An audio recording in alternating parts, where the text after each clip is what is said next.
But the main aim of the excavation originally was not to find a shrine and excavate it. That was just a piece of good fortune. And the aim was to come back to the site and do a detailed stratigraphic excavation to look at the sequence right through from the beginning of occupation on this site around 3000 BC right up to its end around 1100 BC. And that is what we've been doing. What's been really exciting, however, has been to try and define a little more carefully what is special about this site in different periods. It began around 3000 BCE and was one of just a number of very small settlements on the island, of which quite a lot of others have been picked up in the site survey which John Cherry was directing. But he found that sometime around 2300 BC, the number of settlements around the place diminished strikingly. And it's at just that time that here at Philocopy, the settlement takes on something that's almost of an urban character, with much more impressively built walls, house walls, and a much denser group of people. And it's at that time that one finds Philocopy becoming some sort of centre for the island, and it's obvious that people then, instead of living scattered around very close to their fields, were living in a single centre and really exploiting the island mainly from this single location.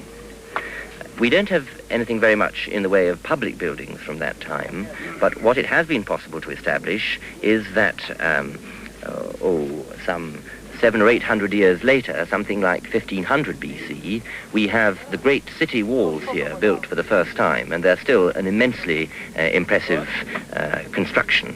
And at that time, there is evidence for fresco painting, very much in the Minoan style of Minoan Crete, and it's very possible that this site was either a Minoan colony or at any rate under strong Minoan influence. We have pottery from Crete, we have those frescoes and other indications of contact.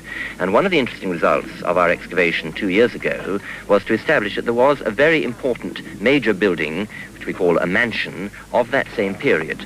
And in one corner of that building, we found fragments of a baked clay tablet with signs inscribed on it in the Minoan Linear A script. Now, it's only a very scrappy find, but it indicates something of really great importance for the site, that this was, from that time, a literate site, and it was using the Minoan Linear A script of Crete, which means that certainly if it wasn't a Minoan colony, it was under strong Minoan influence. Well, after that time, sometime a little after 1400 BC, things change, because instead of finding Minoan imports in great quantity in the pottery and so on, we find imported pottery from the mainland, from the Mycenaean world. And not long after that, sometime around 1300, the fortification walls were strengthened and new fortifications were built. And at the same time, we find a small palace, an impressive building known as a megaron, which I think one can regard as a palace of Mycenaean type, and then we find our Mycenaean shrine. So we seem to have moved from a phase of Minoan influence here to one of Mycenaean influence, which ties in very well with the picture in the Aegean at large at that time. And then around 1100 BC, the site declines entirely and becomes abandoned. What really interests us about all this, however, is not just the sequence of building phases and pottery on the site, but what are the causes for these changes? What is the dynamic, as it were, of the development of civilization? One can quite reasonably call it here. And to think about that, we've been looking at the landscape. Donald Davidson and his colleague Katrona Tasker are geomorphologists, and they have been studying the way the landform has changed, and it is clear that even during these relatively recent prehistoric times and later times that the island was occupied, there have been quite significant changes of erosion and deposition which have changed the agricultural potential of the island. And Malcolm Wagstaff from the University of Southampton has been studying the modern land use and thinking about the present-day exploitation of the island. He is a geographer and has been thinking, for instance, about how far people travel from their settlements to work, since it is the case that today people do tend to live on one area of the island in a group of villages and travel a long way out to their fields, just as they seem to have done when Philocopy was occupied and when the major settlement of the classical Greek city of ancient Melos was occupied. The local agricultural resources is obviously the first thing that one has to study if one's talking about the occupation of Milos. And we have animal bones from the site of Philokopi, we have cereal grains and so on, so we're able to talk about the agriculture. And it's clear that Milos can never have supported more than 5,000 or 6,000 people, and that was the physical basis for the development of urban civilization, if you like, at prehistoric Philokopi, and later on, in the classical times, on ancient Milos. But it certainly isn't the explanation for that development, and in order to try and explain what was happening, it is necessary, I feel, to think about the external contacts, about the trade which was taking place, try and imagine why some more developed, some more organized society functioned on Milos. Now, exactly how and why these contacts encourage the development of urban civilization is not entirely clear to us yet. That is the problem, really, we're working on. It is one of the major questions of archaeology. How and why does urban settlement, civilization, emerge anywhere? And this is just one case study of it. But the reason that Milos is such an excellent place to study it is that it's a neat, circumscribed island. One can look at the land use, one can talk about the trade, and try and get a very clear picture. And related to that problem is, of course, why did the civilization decline? Because it's extremely striking that at Philokopi, the site fades out completely around 1100 BC. And this is what happens with most of the urban sites, the palace sites, throughout the Aegean. In Crete and mainland Greece, they have all faded out by that time, and the so-called Greek Dark Ages follow.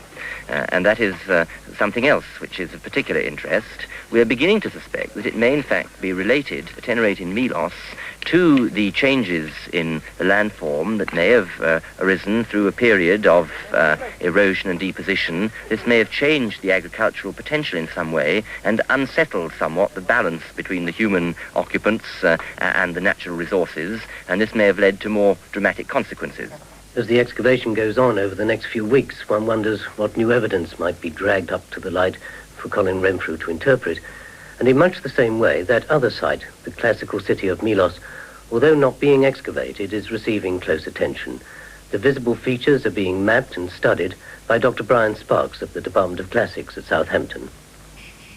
The theatre in which we're sitting is one of a number of public buildings that are to be seen on the site of Milos. The stadium is just over the hill from the theatre, and there are a number of other buildings, temples, halls that have been found, as well as sculpture and inscriptions. In fact, the finds from the site and the remains of the buildings on the site do give one the feeling, as one finds in other parts of Greece, that one is indeed now in a Greek city-state. And the whole setup is very much different from that in the prehistoric period, represented by Philokopi, in that the Greece, the islands, the coast of Asia Minor where the Greeks had settled, was now divided into what has been estimated to be about 1,500 separate independent communities by about the year 500 BC. What is very interesting is that the Athenians became much the dominant force in the politics of the Greeks, and indeed can be fairly said to have created an empire of small states, particularly island states. But the people of Milos decided that they did not wish to join this empire. And one of the reasons for this may have been that they felt a certain connection, affinity with the Spartans in this. But in any case, they kept themselves out of the Athenian Empire. And of course, they step onto the pages of history in one moment, and catastrophically, because by the closing years of the 5th century, when Athens is at war with Sparta, Milos is still independent, but Athens is very keen to bring her into her imperial orbit. And this the Melians resist, and so the Athenians send a force to, first of all, to parley with them, to try and persuade them to give in and join when that is not successful, they besiege particularly this site that we're on now, the classical site of Milos, and after a fairly long siege into the next year, into 415 BC, they are successful in that siege, and they deal with the Meliots in a particularly brutal way by killing the male population and selling the women and children into slavery. And for about 10 years, the Athenians are the inhabitants of this island. But when their empire comes to an end about 10 years later, the Spartans put back what remnants there were of the Meliots onto the island, and the island does enjoy, after this time, a fairly modest prosperity. Certainly the Romans later, when Greece became part of their empire, found that there were certain industries which they were able to set up on the island, and which the site survey that John Cherrier has talked about have found both in the east and the west. This year we've been particularly interested to trace the perimeter wall of the classical town, which is of quite considerable extent.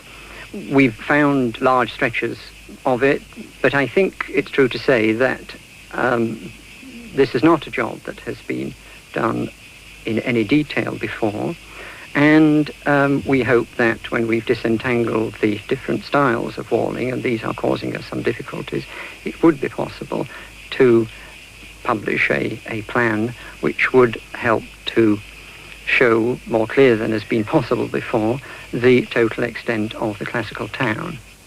And so several different strands of investigation are now being drawn together to give us a clearer understanding of the origins and development of this small Aegean island. But in fact, it's more than that.